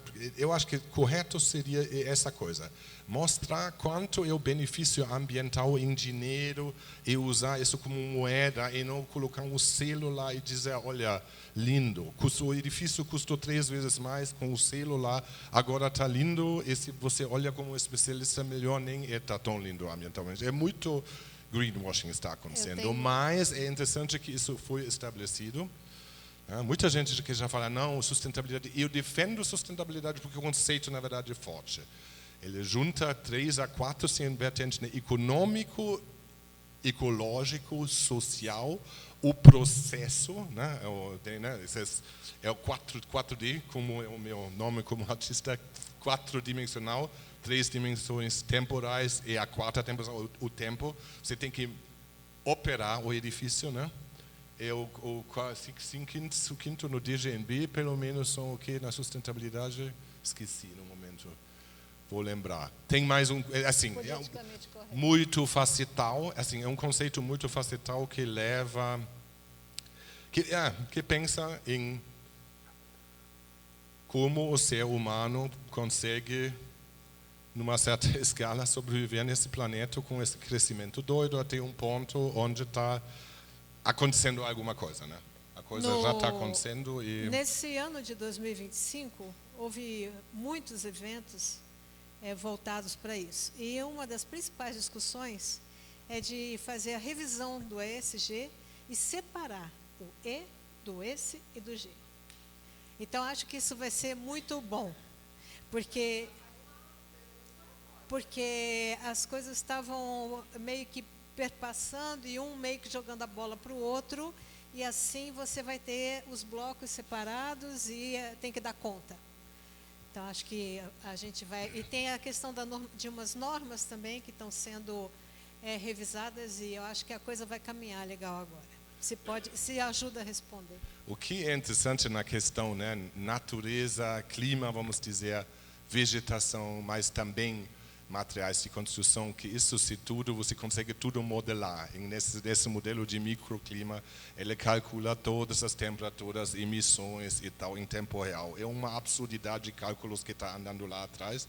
Na verdade, fez aqui no outro lado, numa outra universidade, no outro lado da rua, quis mostrar também. Lá do Itaú embaixo, calculamos uma coisa que naquela época um modelo que era absurdamente grande. Conseguimos calcular uma hora, foi um sucesso. Nós temos o microclima de quase um bairro. Hoje é normal isso, através da computação, de calcular muito mais rapidamente todas essas trocas. Na verdade, são trocas gasosas, energéticas, entre o solo, a água que vai para o Você tem que pensar que o computador tem todos esses cálculos lá em paralelo e te mostra depois a temperatura percebida. Você pode ir no lugar, o sol está lá, está certo, estou confortável ou não. Você pode verificar isso. Isso é meio louco. Vamos deixar o pessoal matar a fome. Vamos matar a fome, mas antes eu quero dar alguns avisos, além de agradecer enormemente a você, desejar a você um bom retorno para a Alemanha, um breve retorno para o Brasil. Agradecer a Thelma por estar aqui também, ela é a esposa dele, muito obrigada pela presença, é uma parceira também. E dizer que ele tem os livros aqui, eu vou ficar com esses livros aqui para quem quiser. Eu acho que a universidade deveria fazer a aquisição, já pensando no que eles estavam falando. Mas eu vou ficar com eles aqui, eles estão consignados. Quem quiser fazer a aquisição, a gente conversa aqui mesmo para poder ver quem pode, quem não pode. Eu vou deixar aqui um tempo com a gente, tá? Então, só para dizer isso. Eu também agradeço muito, né, vocês, professor Gatti, que eu conheço o Sérgio Basbon, que estava aqui, que na verdade fez o primeiro link. E claro, não por último, e a vocês, mas, os resistentes, que ficaram até agora. Quer falar, professor? Você também, né? Muito obrigado. Eu agradeço a atenção, gente. Muito obrigado. Muito obrigados em nosso nome. Muito obrigado pela presença também de vocês aqui. Muito legal. Muito obrigada. Parabéns. Obrigado.